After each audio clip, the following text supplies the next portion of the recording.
यहाँ पर देखने के लिए जा रहे हैं, इंटरनेशनल मॉनेटरी फंड देखेंगे, एक करंट अफेयर मंथली विजन का है। इंटरनेशनल 2022 मार्च मंथ से इंटरनेशनल मॉनेटरी फंड देखेंगे, और एक और न्यू डेवलपमेंट बैंक है, वो भी टॉपिक दोनों को एक साथ देख लेते हैं, शॉर्ट न्यूज में है। International monetary fund clear 3 billion bail out for Sri Lanka.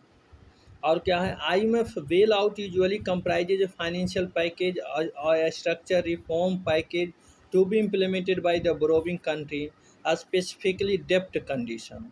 India, Japan, China, Sri Lanka, top 3 bilateral creditor, play a crucial role in unlocking IMF assistance by providing financial assurance।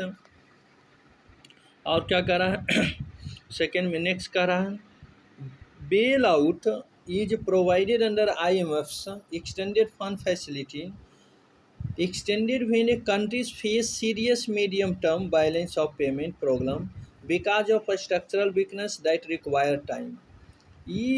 EFF support comes with many conditionality that are meant to do away with the structure weakness in economic that have caused the BOP crisis। तो ये सभी आपका क्या है, IMF से related है।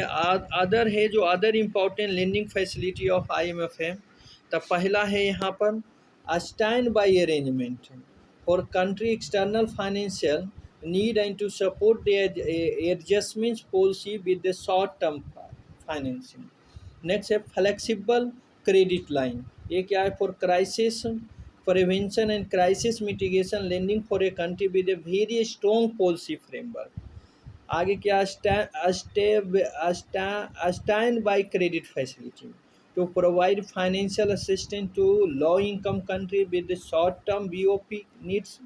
आगे क्या है, extended credit facility for a country with protected BOP programme.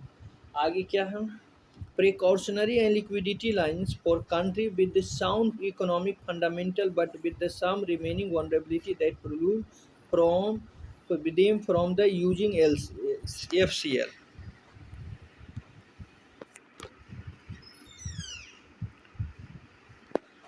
तो यहाँ पर इंटरनेशनल मॉनेटरी फंड से रिलेटेड दिया है, इसको हम देख लेते हैं क्या है भाई। International monetary fund headquarter कहाँ है, वाशिंगटन में है। जेनेसिस कैसे है, founded in Bretton Woods conference in 1944 में। उसके बाद country must join the IMF to be eligible to join the world bank group.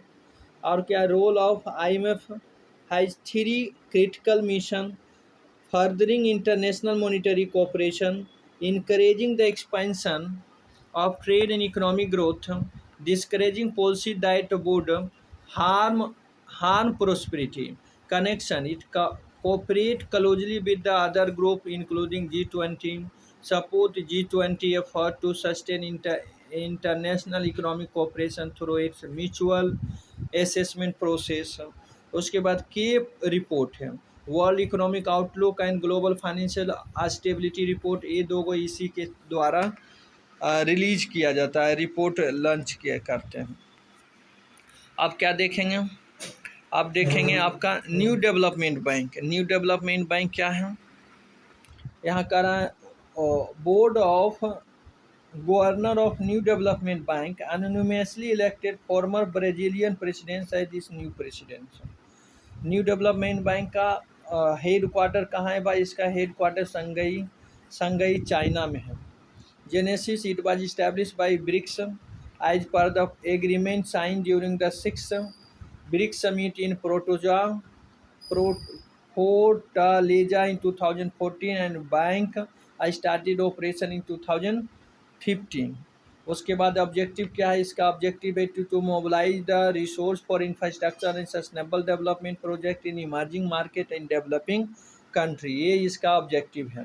Member कौन कौन है भाई, ब्राज़ील है, रसिया है, चाइना है, साउथ अफ्रीका है, इंडिया है, और इसके अलावा 3 गो और हो जाएगा, मतलब ब्रिक्स वाले कंट्री वाला तो रहेगा ही है, इसके अलावा 3 गो हैं, बांग्लादेश हैं, यूनाइटेड अरब इमरेट्स हैं, और इजिप्ट हैं। ये सभी है। रीजनल ऑफिस है भाई, जोहान्सबर्ग में है, सो पोलुओ में है, मॉस्को में है, सिटी गिफ्ट सिटी, ठीक है ना, इंडिया। और उसके बाद मेजर प्रोजेक्ट है NDB is financing multiple project in India including the Meerut regional rapid transit system project को finance by ADB and AIIB. Chennai and Mumbai metro project, ये भी आपका फाइनेंस किया जा रहा है इसी के द्वारा। और करा it also give covid emergency programme loan for supporting India's economic recovery from कोविड-19। और करा शेयर होल्डिंग में क्या है भाई, funding founding member BRICS have 18.998 each, मतलब सब के सब जितना फाउंडिंग मेंबर हैं, ये जो इंडिया हो गया, ब्राज़ील हो गया, चाइना हो गया, रसिया हो गया, ये सभी कितना कंट्रीब्यूट करेंगे, 18.98%। और अब बांग्लादेश कितना कर रहे हैं, बांग्लादेश 1.79%।